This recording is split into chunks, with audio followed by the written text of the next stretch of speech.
安家の故郷の者はみんな安家のようなのか？どういう意味じゃ。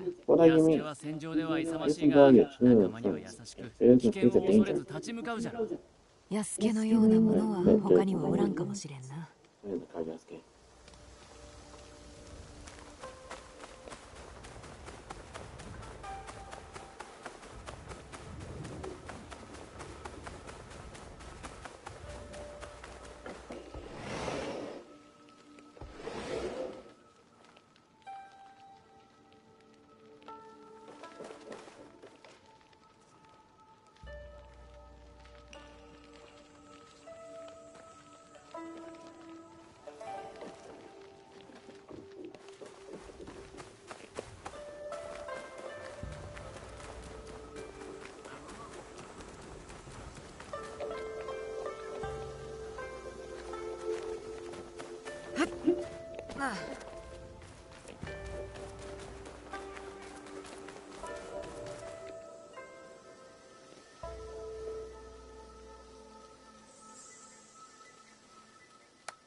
To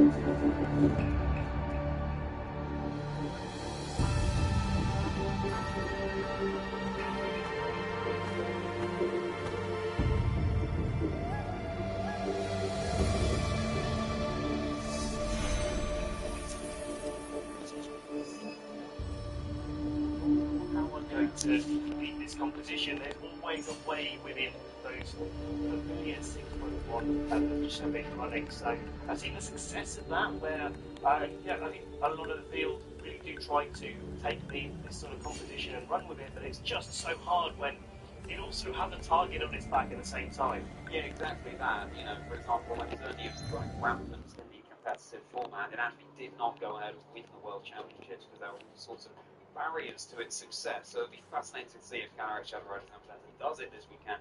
But here's James with that familiar friendly Piplup, their favourite Pokemon on the desk too. Now, give me another Garrett Shadow Rider, but paired with Koraidon, not something we see too often. Incineroar, Volcarona, Regieleki, as we mentioned, and of course Rillaboom. And Incineroar living up to its name. Yeah, the roar is definitely something to call out there. A real ability to control the board, not only to be able to stop Pokemon that are boosting up, but sometimes you want to reposition. Sometimes you need to deal with your Pokemon not being able to necessarily switch. And one of the mechanics that's really important is the roar does go through Protect. So you can use that to protect a slot and then roar it out at the end of the turn. Gives you a little bit more room to breathe. One of the other things we've got to note about James, not only is there only one Ho-Oh in the field that it made day 2, there's only one Regieleki in the field, and it also has made day 2. It's on stream right now with James Beck piloting it so masterfully.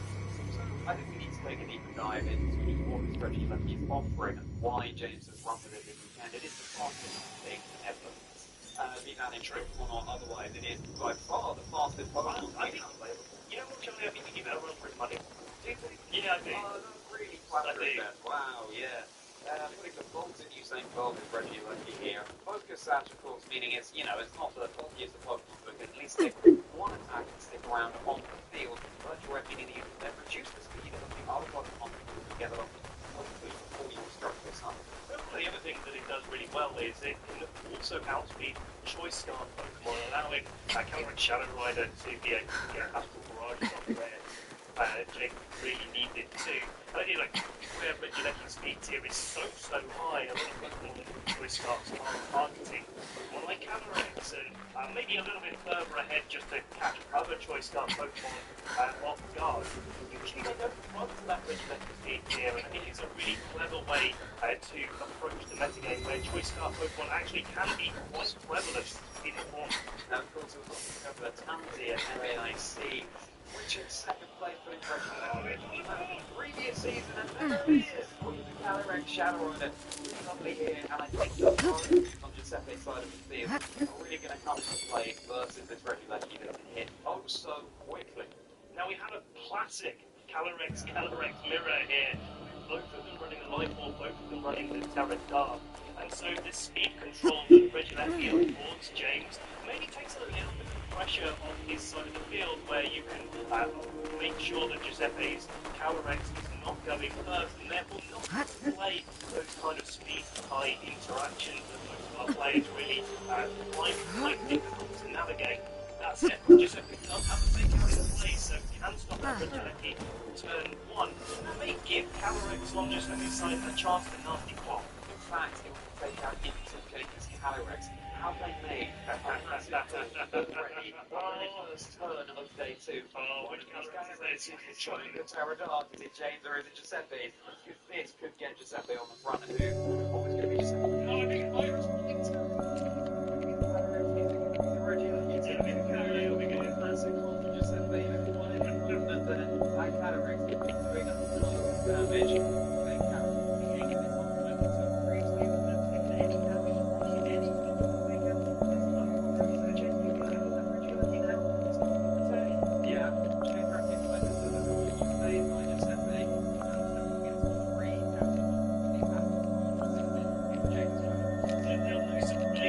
these two Calyrex like to go for Terra Dark, not too many other Pokemon that you'd really like to do that to. It just means that this is a bit more consistent. It seems like James Beck has taken a little bit of a back foot in this spot.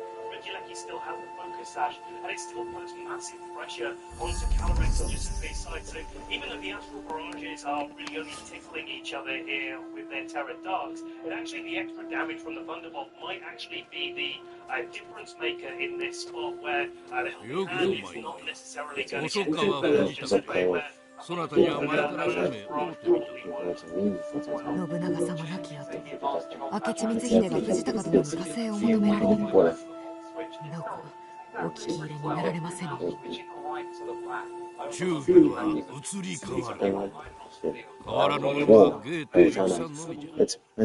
転んで属性に関わっておるわけではない。そ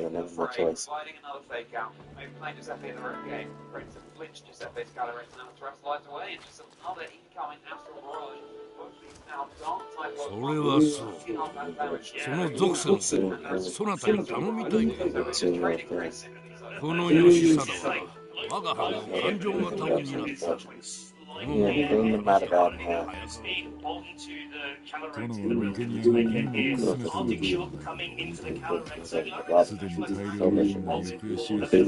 I've already gone missing. There's someone around here in the car great harm. Indeed. I don't believe that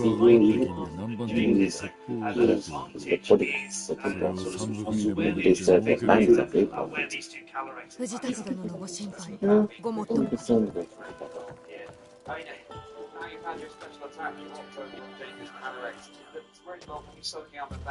またしても我々の目 There shouldn't have gone missing round our noses. Apologies, I'm not today, no one's. Time to get it in, you've got thunderclap pressure onto the opposing Calyrex, and even if, as you see there, the fake out goes into the Calyrex on this turn, there is still potential thunderclap. He's a fake there. I'll be nice. Going on to his offer. Okay, about his piece of what you think. Your mom will want to do will undermine his goal. ならば話は強く家臣の一人が抜けニアの真を得てその元を話すことから始めるという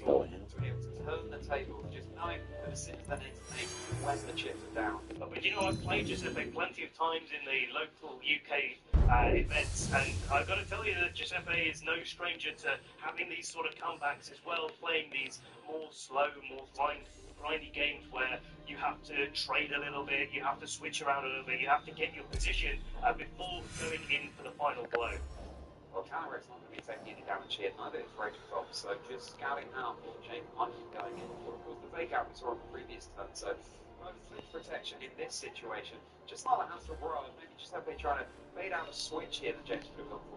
I like that play as well because you never know whether the Calyrex is going for a defensive play. You know that it's probably doing exactly what it did now and trying to go for a parting shot. You almost never see a side parting shot. When maybe you sometimes see a side U-turn where the damage is a little bit less influential than getting an attack and special attack drop on your partner Pokemon.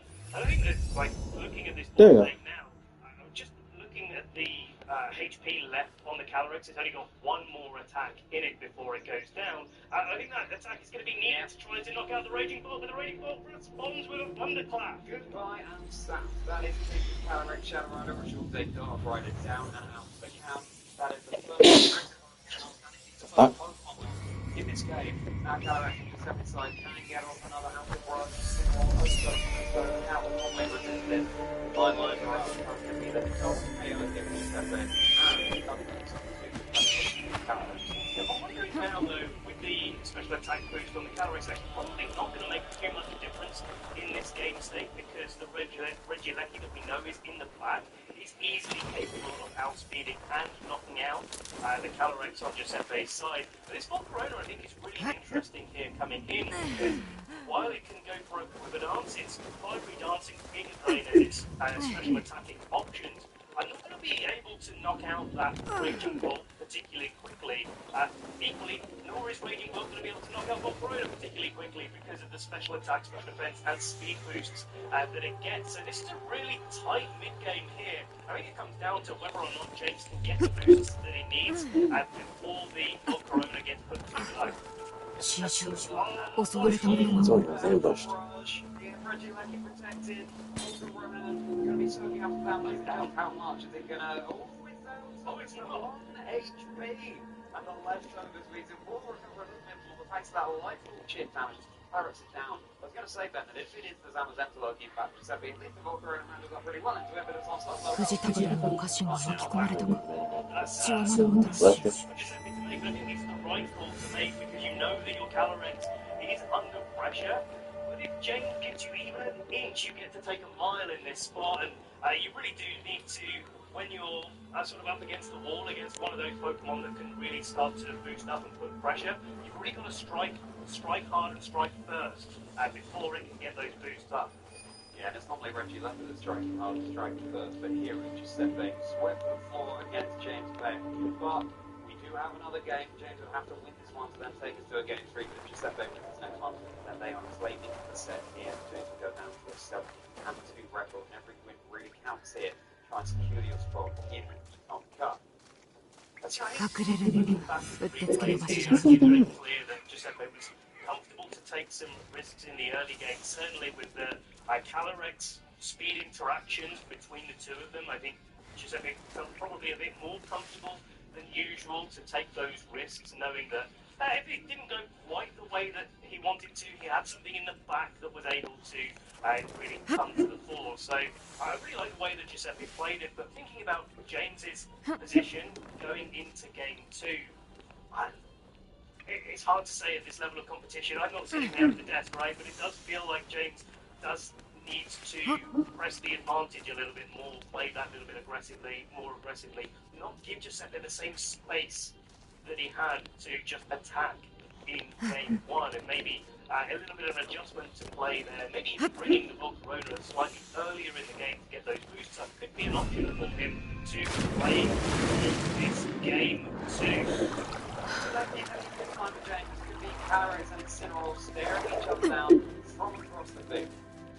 And yeah, again, we're in this position where you've got 2 Ghost-type Pokemon in the Calyrex that definitely want to Terra Dark, and if they don't Terra Dark, then they take a big Astral Barrage, but if they do, then they get faked out for the privilege. So it's one of those more telegraphed situations, but equally, I still think it's one of those more objective plays where it doesn't make sense or too much sense to go for anything else but the Terra Dark, just to make sure that your Calyrex is always getting through the turn. Now, even if Incineroar could opt for the fake out, then we get a little bit of a dead turn. Incineroar decide to fake out into each other instead of into the Calyrexes, then we can see a little bit of suppression there.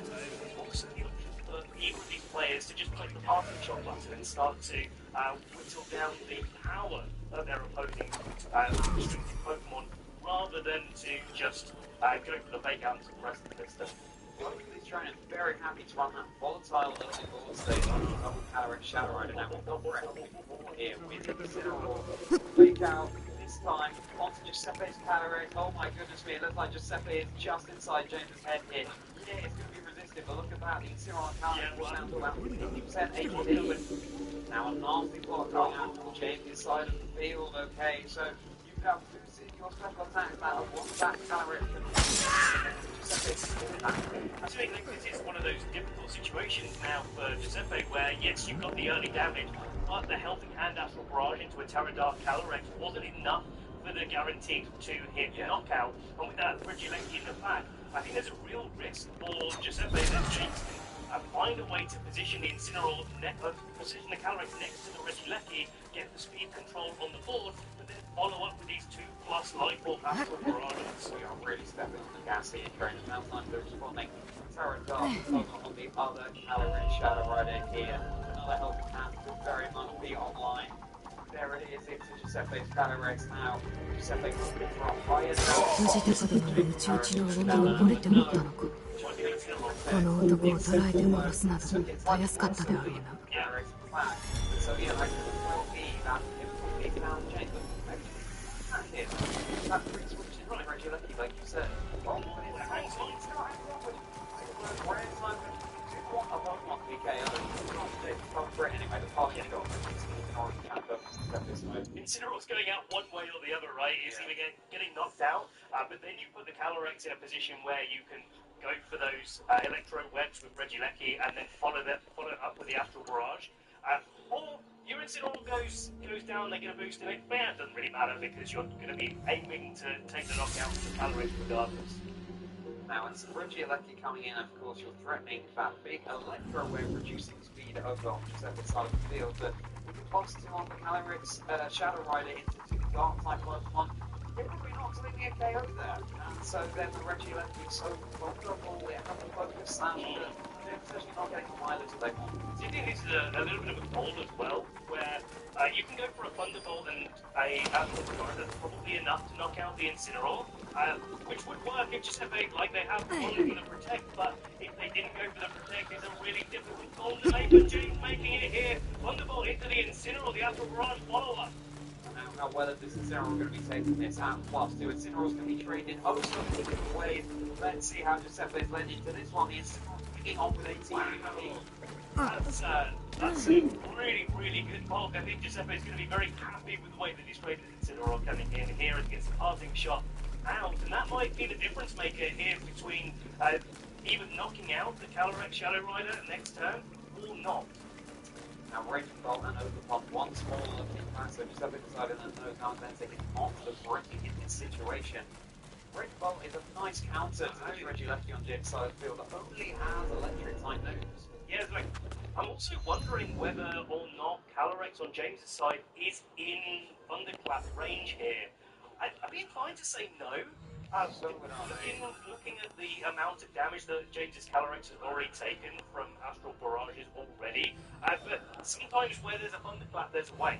Well, there's going to be no Thunderclap into the Calyrex, at least on James's side here. Thunderclap potentially aiming into that target. We'll have to see what the Regieleki is going to do. The Volt Switch was into the Calyrex as on Giuseppe's side of the field, all down to about a third of its HP, just whittling away here. Is it going to be the case that whichever trainer removes the opponent's Calyrex first will then continue to sweep the game as the Incineroar rejoin the field, providing that threat of the fake out? And if the Astral Barrage isn't the target here, the Incineroar would be able to get a fake out next turn, but as it stands, Giuseppe, I don't think has any real reason not to just go straight for the Astral Barrage in this spot where they're really threatening the Thunderclap, and if the Regieleki didn't go for the Electro Web, you still get the ability to knock out the Calyrex if indeed, as we suspect, Giuseppe's Calyrex looks to be faster than James. Right, Regieleki now rejoining the field here, bouncing away happily, crucially with that focus stash still intact. Electro Web once more would mean that Calyrex and James' side might be able to sweep here, which something back. Yeah, I think it's like really tight as well as like maybe it's just a nightfall damage tick between this Calyrex going down to Thunderclap or whatever the case may be. Now everyone switches in though, I think Giuseppe being quite wise to protect that slide. Here it is! Shadow Rider James' side is down, James hoping that roll will go more in their favour, but no, that's going to be the 2 more KOs, that's going to be James all down to their final 2 Pokemon. It's Regieleki that can't do much into Raging Bolt, and in fact, the Overbook 2 resisting with that fight. Mark typing and it's now rejoining as well, so James also benchmark their I think well, unfortunately, Voltron is staring down at the Pokemon that it really doesn't like to see in that Pokemon. A Thunderbolt going into that slot and maybe trying to pick up the paralysis there. I think it's one of Voltron's worst nightmares. Targets down into it. The Thunderbolt goes in next, and this is a really slow Voltron by the looks of things. It just goes straight down. James doesn't get any value out of it whatsoever. Now that Regieleki is sitting in a position with, as we've been saying, electric type moves versus Pokemon that it cannot be. Giuseppe Musco is going to secure their day 2 top cup spot. Well, it was so cool to see that Regieleki there, and of course James Beck. You know, at 2 losses now, we'll have to see how the rest of the competition shapes up for them, but Giuseppe probably this time over NA. They have some both incredible trainers, and of course Giuseppe have so many good hot cup results, really impressive standing that they have in the community. James Beck's army maybe has more consistent, higher level results. Well, maybe changing the goal. It could be. I mean, there's always that opportunity, especially when many of us players that we had to watch this weekend just struggling to make it through day one and day two. Because the competition is so fierce because we are really taking the cream and the crop across the season. Those players that have got such deep runs in our regional and international level events, but also across the many levels of competition, both in person but also in the online events as well. It's just its first ever Top Cup at the World Championships, and also this year it's its first ever debut. So incredible achievement. What's that saying? I'm off. I will be performing in that Top Cup, and as the James Beck, let us see what happens. And just playing high level game since 2018. So yeah, just goes to show you put that hour, that time in, you put the years in, and you could find yourself in the Top Cup in contention to be on. So you pull out here as we have a little bit of a look back at that game too. How cool and collected. I just have a good time in that match. You can see him swinging around in his chair, really having a good time enjoying the stage, but at the same time playing a confident game, knowing and trusting in the training of their Pokemon, especially with that Raging Bolt knocked out the Calyrex Shadow Rider on James's side. I really thought that could have been up in the air, could have gone either way, but it looks like Giuseppe's made quite a lot of their own decisions when building this team. It's full of usual suspects, but that doesn't mean that we know everything about how the team is put together. Yeah, you can see just how thrilled Giuseppe was there as well. I mean, it seemed like Giuseppe was giving us a bit of a clinic in that game. Yeah. It felt like James didn't really have a foot in the door, so to speak, and I'm wondering if, going all in on the, well, I'm going to lead Calyrex because you're also leading Calyrex, actually didn't work out all that well. Maybe more consistently it would be better. It certainly could be. It's quite a difficult mirror to be playing, especially when you don't know whether your Calyrex is faster or slower. And I think a lot of the problems that James had in that game probably could have got solved by a few different speed points there. But yeah, that's all in the past now. James has got to lock in for the last round. He's certainly not out of contention, but someone that is very much in contention is Giuseppe, and we've got him on stage ready for an interview. Thank you so much. I'm here with Giuseppe, who just first stage to the world's first confident world. Congratulations. How does it feel to have made it so far in the competition? I mean, it's been my 6 worlds.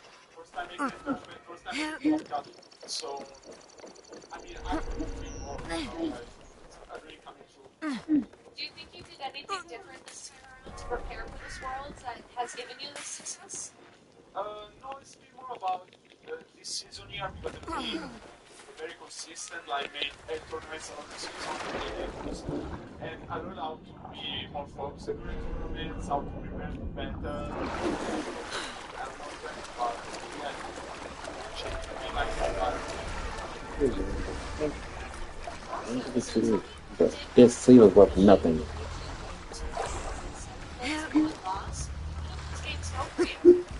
So yesterday it started tough because it started 0-1 against like match that should be big and it was very difficult and I agree about the good problem, but then I started beating it people really lucky, making a lot of wins. It still needs to be to that, so and then I got only like 7 recipes,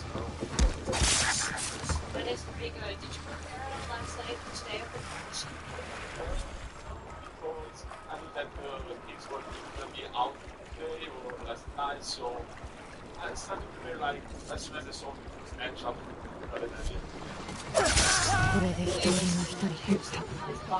さて、その目に立ち行くとするか。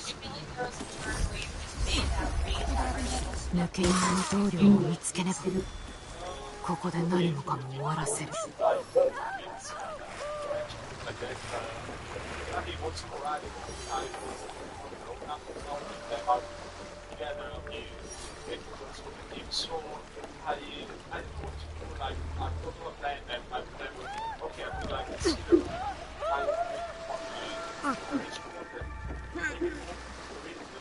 Like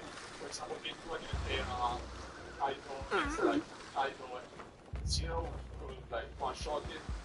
And my workplace was like everything else for damage put items as soon as possible in range of both.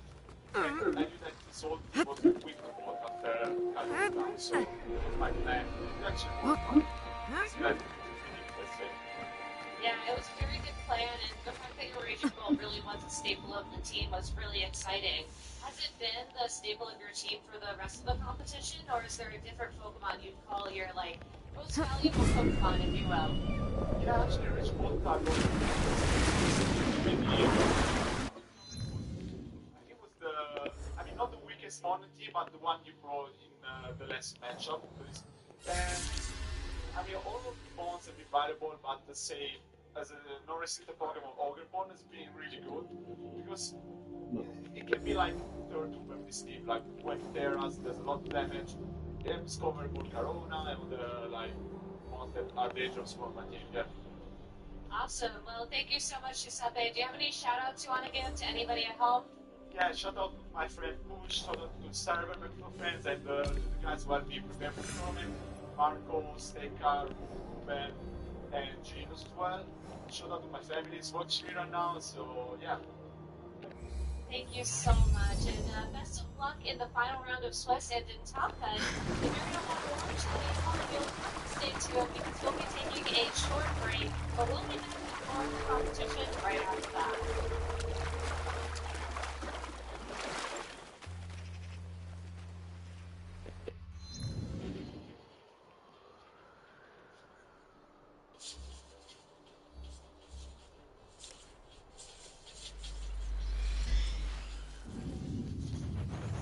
Make sure you catch all the action.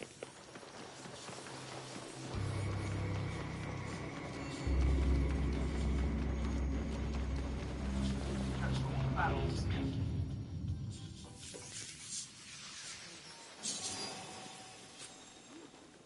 Gear up for glory.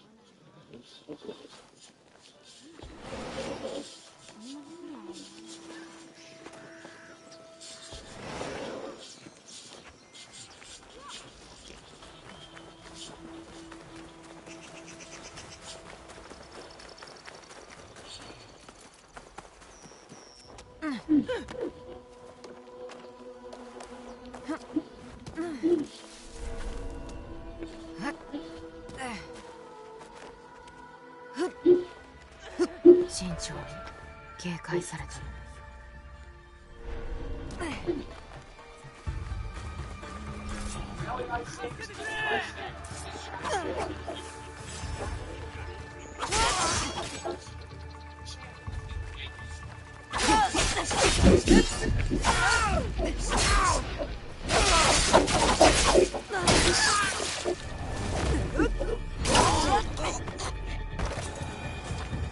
弟の教えのおかげじゃ。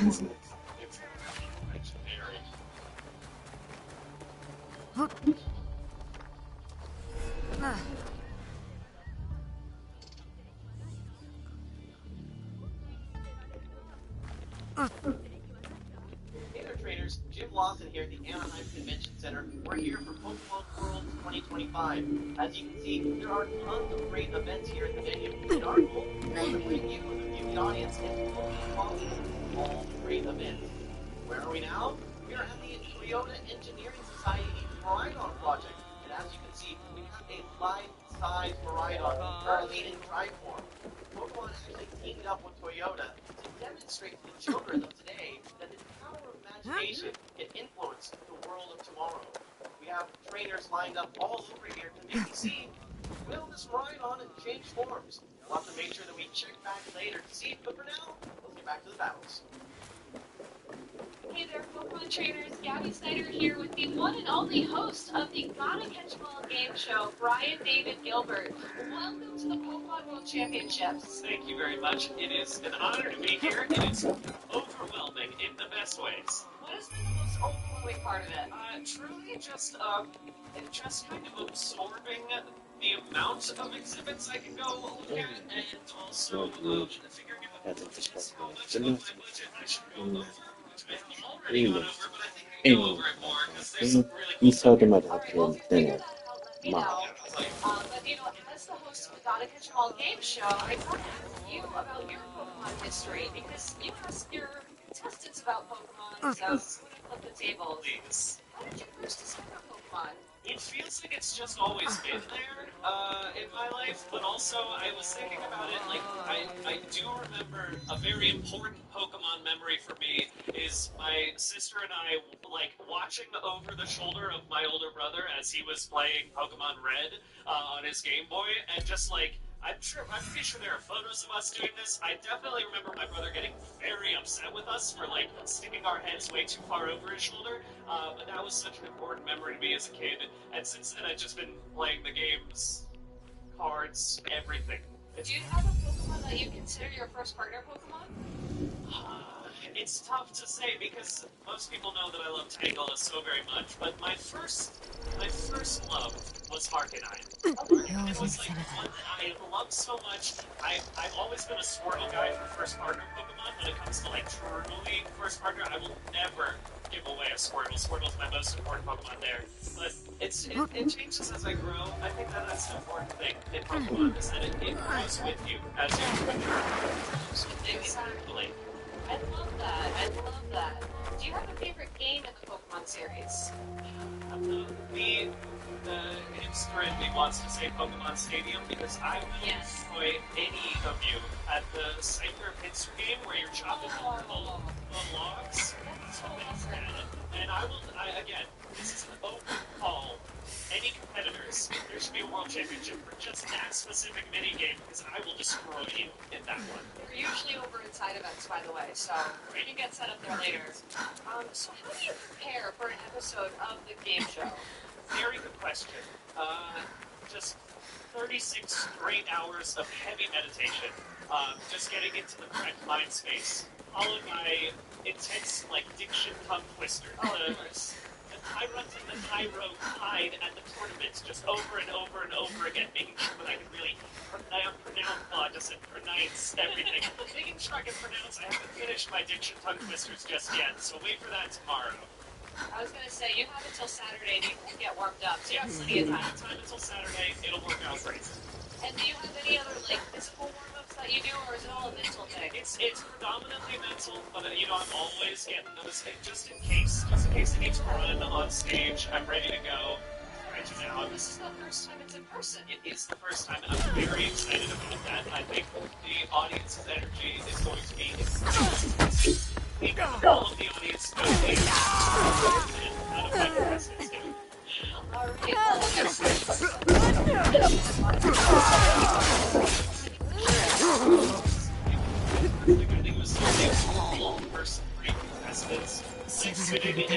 Spectacular to me, specifically Sprinkles claiming to be the roof to the point.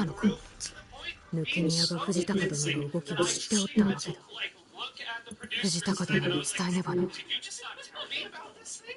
Did you hide this from even your host? But no, it was just Sprinkles doing this thing. But all of it was just so much fun. Watching all of them really get to show their knowledge. It's a joy. I mean, do you have any hints on what we're going to see tomorrow? I don't want to give everything away for Saturday, but there will be some very good championship-specific questions. I'll say that if you're checking out maybe, I don't know, the museum or just different people around here, you might get some hints for potential questions that might be coming up. But they're going to be some difficult ones. I can't wait. I'm so excited. I love trivia, and, the Gotta Catch 'em All game show is such a fun watch. So if you are here in the hall at the World Championships this year, Saturday at 5:30 p.m., they'll be over on the stage in Hall C. So make sure you go check that out if you can. And Brian, it's been such an honor to interview you. Thank you so much for your time, and best of luck tomorrow. Can't wait. We'll be back with more Pokemon action from the World Championships real soon.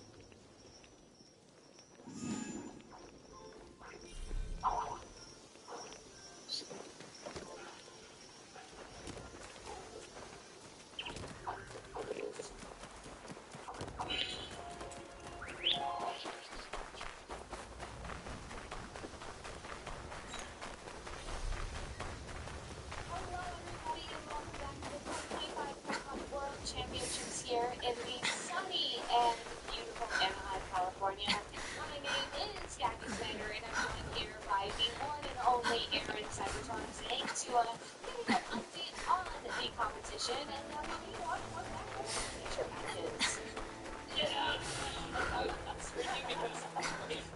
really crazy storylines happening already. Michael Phelps just confirmed another spot in top 5. That's his third top 5 in a row. That's Yuzo Miura, 2019 World finalist, has also topped up the World Championships in the last year's fourth World Cup right now, I believe. He's gotten as far as second at Worlds, won 2 Japanese National Championships, considered one of the best players from Japan.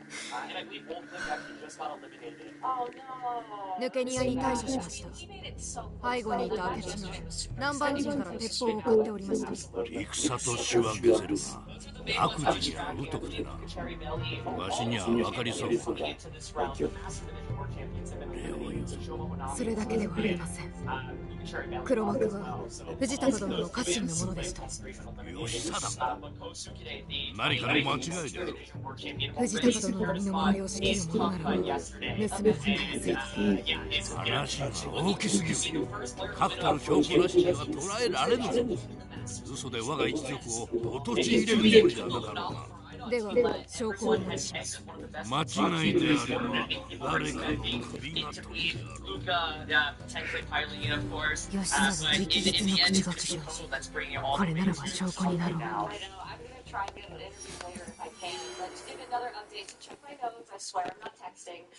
It looks like Giovanni Siske, Giuseppe, who I just spoke with, Hirokumi, Mao, Harada, Michael Pelch, and Naoto Kishida have all locked in cut. So congratulations to them, and we'll be seeing who else will lock in cut later. I just like to see Lee. What is this? How did you get here? Good morning. Good morning. How are you? I'm excited for today. It's going to be amazing. You know, we had such an incredible day yesterday. 藤高殿、確たる証拠をお持ちしました。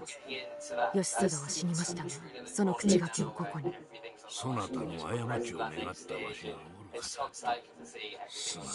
あの者を己が主君を軽んじ、真を置かれていたことにつけ入りました。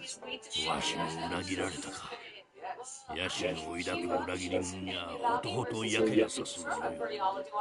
明智と細川の同盟はない。いっそこの属性のことから離れられたらと思う。たとえ死に浸って傷つくとしても、それは美しさゆえのこと。人は誰も己の務めからは逃れられません。Because the Japanese circuit in particular is so brutal. There's even more variants because first of all, to even qualify for Japanese nationals, you have to go through this online circuit where you're literally playing best of one closed team sheet. I think it's, you know, it's 10, 20 games. That's all you get. And so there's so many incredible players in Japan. The team building in Japan is often just so exceptional and creative as well. You do that just to make it into the tournament. The tournament then is also this weird structure where it's often closed team sheet best of one for the first phase. Then it's like closed team sheet best of 3, and then like open team sheet best of 3. And so it's like you're playing 3 different formats all at once, which is absolutely crazy as well. But here we go, and it's going to be Groudon hitting the field and Koraidon hitting the field. So Sun on both sides and Smeargle. Are we going to be doing Moody Boost in Japanese? I think so. Yeah. Alright, I should have studied this going into this tournament. This is like the one time I didn't. Oh well, but it's interesting though to see what I would assume is 2 different takes on a very similar idea. You know, you have your Sunsetter with the Koraidon and the Groudon, and then you have the Smeargle there for disruption, with Spore, with redirection, with I'm assuming Spiky Shield and Fake Out are the other moves that they're running right now, right? Yeah, I believe there's a Ruination Smeargle running into this event. Okay, well, at least the Smeargle on our side of the field had 2 normal moves and 2 grass moves, so no Ruination. I thought I saw a Dark type attack on the Smeargle here. Really? Yeah. Oh, shoot, maybe I missaw. Oh no, okay, well, that was a Spore, so we're not going to find out anything other than that just yet. So Smeargle, like, wars, I think, are a nightmare because you often will just run max speed, right? And whoever wins the speed fight with the Smeargles is such a big deal because then you're just able to get the potential Spore off beforehand. But, yeah, this reminds me of, like, Worlds 2016 where we, like, printed out all the Japanese and we're like, okay, this is what the Moody Boost is, but now you've got double Smeargle in the field, and so... And not only that, I think back in 2019, the games didn't have as much kanji support. So, like, I can do a little bit of hiragana and katakana, but kanji is where I'm just completely lost. So, I'm so sorry. This is way beyond my depth right now. Maybe I can pull it up real quick, actually. One of the things I want to highlight is how often you're seeing players drop their second restricted Pokemon throughout this event. It's so frequent, it feels like. If you just have to know when it's the right match to do it, because it's obviously a big risk, right? But in this case, we saw Hirofumi dropping his other restricted, and I think, yeah, it's so interesting to see Groudon in general. Right? It feels like a lot of people have been carrying Ice Rider with Groudon and Ice Rider with Groudon coming into this event. And we were talking so much about Groudon yesterday. Will it be able to have the success that people thought it might have, because it really started rising up very quickly coming into this tournament? Yeah, it's like a really popular combination that's just, doing so well as well coming into this event. Players probably haven't prepared going into that matchup, so it's nice to see kind of doing well. I wonder if it's Bagel there on Hirofumi's side, but maybe it's Bagel. 気になっとったんじゃが、信長公は話に聞くほど非常な殿様じゃった。味方を守るため非常に徹したという者もおる。じゃが私はあまりに多くの仲間を信長に殺された。わしもあえておればの、わしなりの考えを持ちたかった。I think it's like Landers is great if you're able to eliminate the Ice Rider. I think Ice Rider is just a nightmare kind of Landers often to deal with here, but it's switched in on a flame charge and it's with over half its health, right? So it's dangerously low, and that just makes it so much harder. I think Ice Rider is such an important one into Landers' Groudon if it's at full health, and has the ability that, go for like a defensive terror, for example. Yeah. But taking that much damage on the Switch, it never feels great. No, and now it's probably going to be KO. Yeah, there it is. Interesting that the Groudon was left alone, but knowing that the Groudon could just protect, it's a really safe play for other occasions. Yeah, that's impressive stage coming out. So you're in a nice spot as well, and it feels like it's so difficult now to kind of get any momentum this quick if you're the Groudon player. Even this Bagel come back in its speed, it's not really going to have any sort of disruption, impact, and support. The Groudon's still pretty healthy, but I don't want to look into that fractalization with it. That Landorus, and now the Landorus is really going to prep the Ice Rider in a super nice position. I think turn one of this game was interesting, by the way, because it was Smeargle versus Smeargle. Smeargle carries Fake Out. Neither of them decided to Fake Out. And part of the scary thing is, what if I Fake Out my opponent's Smeargle, but they win the speed tie, they Fake Out the other Pokemon, then essentially I get nothing off this turn other than breaking Smeargle's Focus Sash, but then the other restricted Pokemon, it's a huge attack off, right? Yeah. And so both players are like, I don't really want to deal with this speed tie war, right? But imagine if it was just Fake Out going into the Smeargle and up the Spore on that turn, then you need a Progressive Wave to just fake there immediately, right? So that's something to pay attention to in these Smeargle wars. And, all of us are old school VGC players. We played with the Smeargle was truly like the menace to society in 2016. It's funny because when this format started, people weren't really using Smeargle, and part of it is obviously back in the day, Dark Void was just one of the most broken moves, maybe the most broken move in the game, right? It was. It gives me nightmares now. I was going to say, I'm still talking about that in therapy, real talk. Yeah, exactly, yeah. But, now... You should have comment, maybe it's actually not that great, but comment, reach the fight, take care. No. Peace.